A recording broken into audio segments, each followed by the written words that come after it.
curious minds, welcome to Project Silence Prodigy, your one-stop solution for all your project management needs. Today's topic is kind of extension of our last episode, which was on project schedule management. We will be talking about two important techniques of project scheduling. One is critical path method, CPM, and another is program evaluation and review technique, PERT. Both techniques are used for specific activities in project scheduling to ensure efficient planning, monitoring, and control of project timelines. CPM is used for scheduling activities where the duration is well known and relatively certain. It assumes a fixed deterministic time estimate for each activity. CPM is commonly used in construction, manufacturing, engineering, or other industries for the predictive projects. While as PERT is applied to activities where the time estimates are uncertain and it's difficult to predict exactly how long they will take. PERT is particularly useful for projects that involve experimentation, innovation, or exploration, where there are unknowns and variability in task durations. For example, new pharmaceutical drug development or software projects. Let's discuss each one of them in detail. Critical Path Method, CPM. It is a project management technique used to determine the sequence of tasks that directly affect the overall project duration. Critical path is the longest path duration through a network diagram, and it determines the shortest time it could take to complete the project. Any delay in critical path activities will delay the entire project.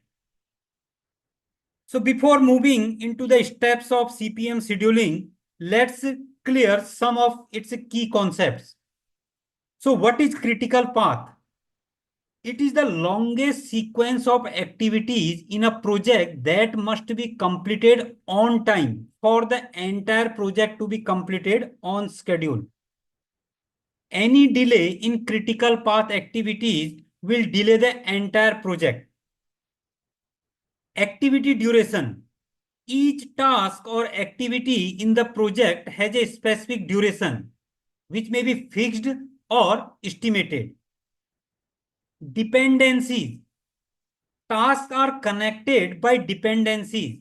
For example, task B cannot start until task A is finished. Early start, ES, and early finish, EF. The earliest time an activity can start and finish considering the dependencies. Late start, LS, and late finish, LF. The latest time an activity can start and finish without delaying the project's completion.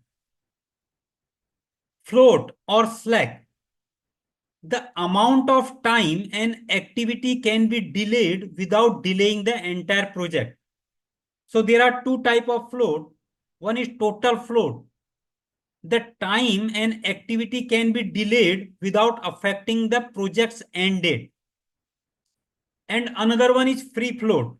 The time an activity can be delayed without affecting the start date of the next dependent task.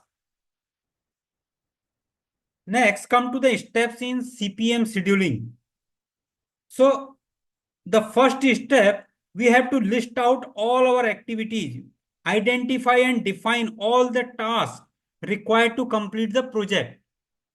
Each task or activity should be clear, measurable, and have a known duration. Second step is determine dependencies. So we have to determine the relationships between the tasks, means which task must precede other. These dependencies dictate the sequence in which tasks need to be completed. Estimate the duration of each activity. Assign a fixed duration to each task. In CPM, activity durations are deterministic, meaning they are known with reasonable certainty based on the expert judgment or data available. Construct the network diagram AON or AOA. Build the network diagram by placing activities in sequence according to their dependencies. Each task is represented either as a node in AON or an arrow in AOA, with arrows showing the flow of the project from start to finish. Identify the critical path. The critical path is the longest sequence of dependent activities, which means it determines the shortest time in which the project can be completed. Task on the critical path have zero slack or zero float. Any delay in a critical path activity directly affects the project completion date. Update and monitor the plan. As the project progresses, the project manager monitors tasks on the critical path closely because any delay in these tasks could affect the project's end date. The CPM schedule may need to be updated based on the project development. AON and AOA. AON, activity on node, and AOA, activity on arrow. These are two types of diagramming methods which are used in project scheduling to visually represent the sequence of activities and their dependencies. Activity on node, AON. In AON, nodes, which are usually shown as rectangles, represent the activities, while the arrows show the dependencies or logical relationships between these activities. Here we can see these are activities A, B, C, D, E, F, and these arrows are showing the dependencies between the activities. Activity on arrow, AOA. In AOA, arrows represent the activities. Here, the arrows are showing the activities A, B, C, and D. And nodes, usually in the circular shape, represent the events or milestones, marking the start or completion of activities. These are the milestones 0, 1, 2, 3. CPM is used for projects where activity durations are more deterministic, fixed or known. So the focus is on managing the activities themselves, including sequencing and dependencies. That's why CPM is typically drawn using an activity on node network, AON network, while PERT is used primarily for planning and managing projects with uncertain activity durations. It focuses on the events or milestones, nodes, rather than the activities themselves.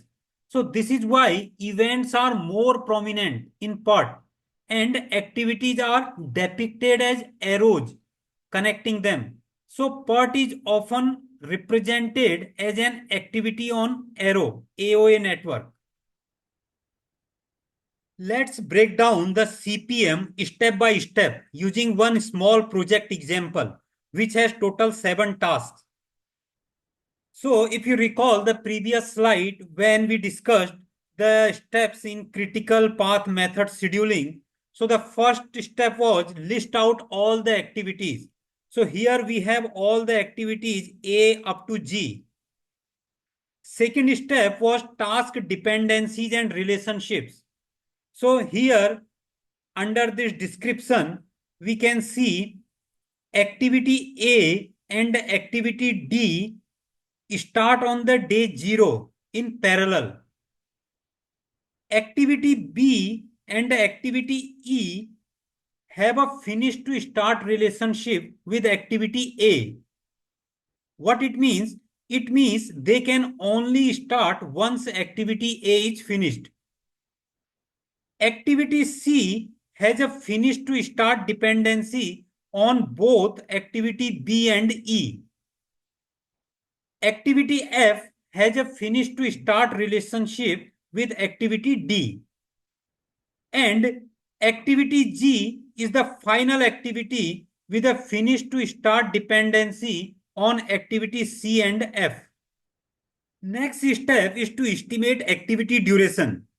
We know that CPM is usually used for projects where activity durations are more deterministic, fixed or known. So in our project here, the activity duration is mentioned. A 5 days, B 7 days, C 4 days, D 8 days, E 6 days, F 5 days, and activity G is taking 12 days. So based on this data now, we can draw the network diagram or precedence diagram. We call it AON diagram as well, activity on node. So this diagram visually represents the activities and how they depend on each other. We can start the project with two activities simultaneously, activity A and activity D. These activities don't have any predecessor. Next, we will draw activity B and activity E, as these both activities are successor of the activity A. Similarly, activity F is the successor of activity D. Come to the activity C, it is the successor for both activities B and E. Finally, the activity G is the successor of activity C and F. And after completion of activity G, project is considered as completed. So this is how we draw the precedence diagram for the project activities. Next, we will calculate the earliest start ES and earliest finish EF times for each activity starting from day 0. So for activity A, ES would be 0 since it starts at day 0. And EF will be 0 plus 5, the time activity A is taking to complete. So EF will be 5. Activity B is the successor activity of A. So the ES will be 5 and EF will be 5 plus 7, 12. For activity E, this also the successor activity of A. So ES would be 5 and EF will be 5 plus 6, 11. For activity C, it's a bit different here. ES we are considering 12. Why? Because activity C only can start after the completion of activity B and E both. So activity C has to wait for activity B to be completed. So ES here will be 12 and EF is 12 plus 4, 16. For activity D, this also the starting activity. So ES would be 0 and EF will be 0 plus 8, 8. F is the successor activity of D. So ES would be 8 and EF would be 8 plus 5, 13. For activity G, this is the similar case of activity C. It has two predecessors, C and F. So we will be taking the higher number. So the ES would be 16 here. And EF will be 16 plus 12, 28. So the earliest project finish time is 28 days. In next step, we will calculate the latest start LS and latest finish LF by using the backward pass techniques for each activity starting from the project finish day, day 28. So for activity G, LF would be 28 since it's the last task, and LS will be LF minus the duration, 28 minus 12, so 16. For activity C, the activity C is predecessor of activity G. So LF will be the LS of G, which is 16. And LS will be LF minus this duration. So 16 minus 4 is equal to 12. For activity B, this is the predecessor of activity C. So LF will be LS of C, which is 12, and ls will be 12 minus 7 is equal to 5. Activity E, this also predecessor of C, so LF will be same ls of C, 12, and ls 12 minus 6, 6. Activity A, here it's a bit different. Why? LF for activity A, either we have to consider this ls or this ls. So in the backward pass, we take the minimum value. So we will take 5 as the LF for activity A. And again, the ls will be 5 minus 5, 0. For activity F, the LF will be ls of G, which is 16, and ls will be 16 minus 5, 11. For activity D, LF will be ls of F, which is 11, and ls will be LF minus duration. 11 minus 8 is equal to 3. Now we have all 4 readings with us, ES, EF, LS, LF for each activity. Let's calculate the float. Float is the late start minus early start, LS minus ES, or LF minus EF. So here we can calculate the float. Come to the activity A, ls minus es, 0 minus 0, 0, lf minus ef, 5 minus 5, 0. Here also same, 12 minus 12, 0, 12 minus 12, 0, 16 minus 16, 0, 16 minus 16, 0, 28 minus 28, 0. Come to this activity D, 3 minus 0, the float we are getting here 3, 11 minus 8 again 3, 6 minus 5, 12 minus 11, 11 minus 8, 16 minus 13, 3. So the critical path is the sequence of activities with zero float or slack. In our case, in our project, the critical path includes the activities A, B, C, G. This path takes 28 days to complete.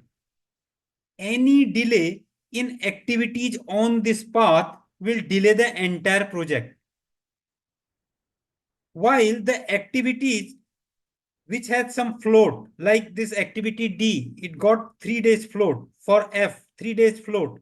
And for activity E, it's a 1 day float. Meaning they can be delayed without impacting the overall project timeline. Another popular technique in project scheduling is program evaluation and review technique, PERT. It is a project management tool used for scheduling, organizing, and coordinating tasks within a project. It was developed in the 1950s by the US Navy to manage complex defense projects.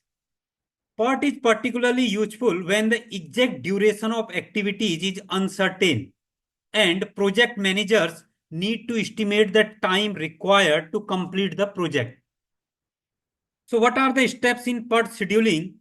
Similar to CPM, identify activities. We have to break down the project into specific tasks or activities that need to be completed.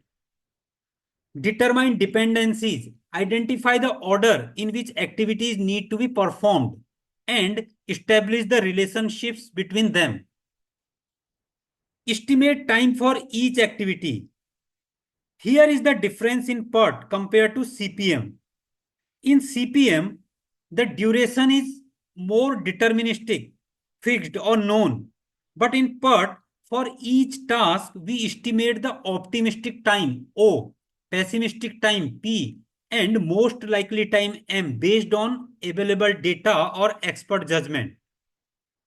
Next, we calculate the expected time TE based on the formula. Let's say we have a task with the following time estimates. So O is 5 days, M is 8 days, and P is 15 days. So the formula here for expected time T is equal to O plus 4M plus P whole divided by 6. So With this formula, we calculated our expected time is 8.67 days. Next is construct the PERT network diagram. Arrange the task in a network showing the dependencies between them. The diagram will illustrate the flow of activities from start to finish. Determine the critical path.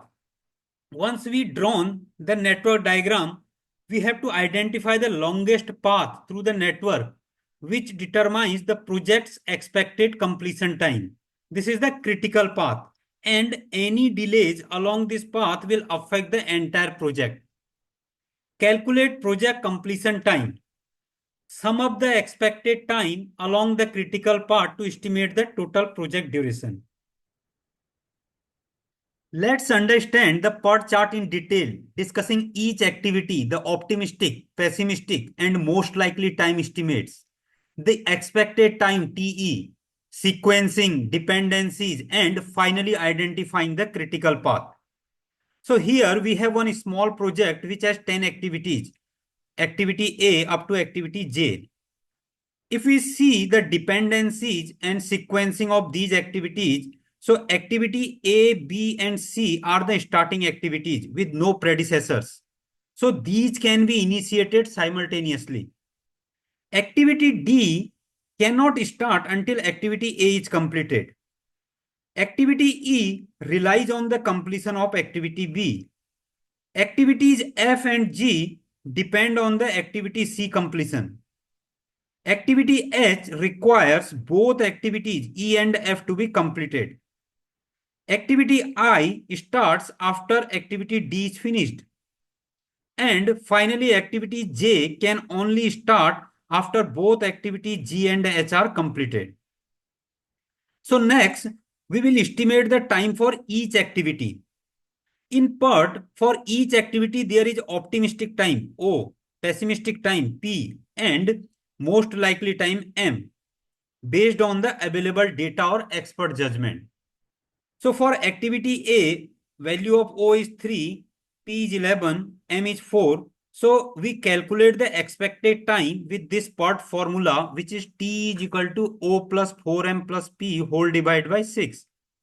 So by using this formula, we are getting the number for activity A here. Expected time is 5 days. We calculate the variances as well for each activity in PERT. So by calculating the variances from these estimates, PERT helps quantify the level of uncertainty in each activity. So activities with higher variance like activity A and activity E have a greater risk and uncertainty in terms of how long they will take to complete. So we can calculate the same expected time for each activity here from B up to J. It is shown in the chart and variance as well. So next, we will construct the PERT diagram based on dependencies using AOA network. So in an AOA network, activities are represented by arrows. We can see here, activities are represented by this arrow. And nodes represent the start and end of the point of these activities. We start with activity A. We will draw a node 0 to represent the start of the project. And from it, we will draw an arrow for activity A ending at the node 1. Activity B can start concurrently with A. So we draw another arrow from node 0 to a new node, node 2 for activity B. For activity C also, we can start independently. So we draw another arrow from node 0 to a new node, node 3 for activity C. For other activities, because they have some dependencies and they have predecessors, so we will draw accordingly. So activity D is dependent on A. So we will draw an arrow from the end of A, node 1, to a new node, node 4. Activity E is dependent on activity B. We will draw an arrow from the end of B, node 2, to a new node, node 5. Activity F and activity G depend on activity C. So we will draw two arrows from the end of C, node 3, one to the node 5, which will show the activity F, and another to the node 6, which will show the activity G. Activity I is dependent on activity D. So we will draw an arrow from the end of D, node 4, to node 7. Activity J is dependent on both activity G and H. So we will draw arrow from the common node 6 to common node 7. So node 7 is the final project completion node or milestone. So now we can see our part diagram is complete. So we can find the critical path for this project. To determine the critical path, we need to calculate the early start, early finish, late start, and late finish for each activities. So we will use the forward pass to calculate the ES and EF. Activity A, ES would be 0 since A is the starting activity with no predecessors. EF for activity A will be 0 plus 5, 5. Activity B, no predecessor, similar ES will be 0 and EF will be 0 plus 6. For activity C, no predecessor, so ES will be 0 and EF will be 0 plus 5, 5. For activity D, predecessor is A. So ES will be EF of A. So it will be 5. And EF for activity D will be 5 plus 3, 8. Activity E, predecessor is B. So ES for activity E will be the EF of B, which is 6. EF for activity E will be 6 plus 8, 14. Activity F, ES will be EF of C, which is 5. And EF will be 5 plus 5, 10. For activity G, ES will be EF of C, again 5. And EF for activity G will be 5 plus 6, 11. Activity H, here is a bit complication. Why? Because we have to choose one EF out of these two activities to consider it ES of H. So EF of E is 14. EF of E is 14 and EF of F is 10. So means the H cannot start until both E and F are completed. So we will take the maximum value 14. So ES for activity H will be 14 and EF will be 14 plus 5, 19. Activity I, ES will be EF of activity D, which is 8. And EF will be 8 plus 4, 12. Activity J, it's a similar case. The predecessors are G and H. So we will take again the maximum value 19. So ES for activity J will be 19 and EF for activity J will be 19 plus 3, 22. In a similar way, we will calculate the LS and LF using the backward pass technique. Backward pass begins with the last activity in the network and moves backward. Activity J here, which has no successor, and the last activity in the network, so LF will be equal to EF of this activity, which is 22. And LS will be 22 minus 3, 19. Activity H, the successor is J. So LF will be LS of J, which is 19. And LS will be 19 minus 5, 14. Activity G, successor is J. So LF will be LS of J, 19. And LS will be 19 minus 6, 13. Activity E, successor is H. So LF will be LS of H, which is 14. And LS will be 14 minus 8, which is 6. For activity F, successor, again the H. So LF will be LS of H, which is 14. And LS will be 14 minus 5, 9. Activity C, it has two successors, F and G. It's a bit complicated.